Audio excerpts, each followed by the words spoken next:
bientôt. Jésus revient bientôt. Ne remarquez-vous pas? Il y a plus de technologie, mais le cœur de l'homme est toujours vide. Il y a plus de maisons, le cœur de l'homme est toujours vide. Il y a des gratte-ciel, Dubaï et tout, le cœur de l'homme est toujours vide. Des plus belles voitures, des meilleurs téléphones, des meilleurs ceci, mais le cœur de l'homme est toujours vide. Pourquoi? Jésus revient.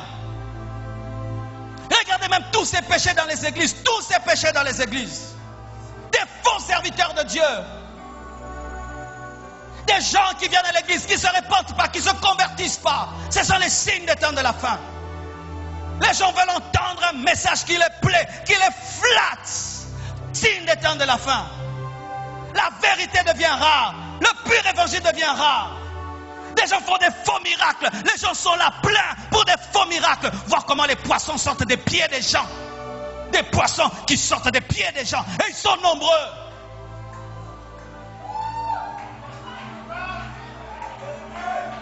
Des signes des temps de la fin. Église. Et si vous êtes là, car il est possible d'être dans une église locale, mais de ne pas être dans le corps du Christ. Il est possible d'être membre de l'église Compassion, d'avoir une carte de membre, mais Dieu ne te connaît pas. Je parle ici aux vrais chrétiens. Aux vrais chrétiens. Aux vrais enfants de Dieu qui sont ici.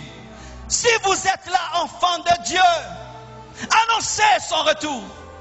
Dites qu'il revient bientôt. Préparez-vous. Lavez vos robes. Sanctifiez-vous. Prêchez son retour.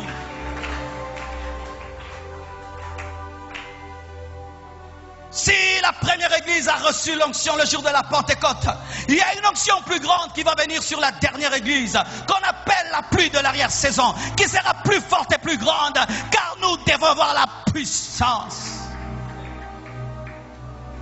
Un réveil est en train de naître. Un plus grand réveil que le réveil de Pierre. Un réveil qui prépare la maturité de l'église. Car Jésus-Christ ne peut enlever une église qui n'est pas mature. Et c'est un réveil puissant qui est en train de venir, afin de préparer l'église au retour de Jésus.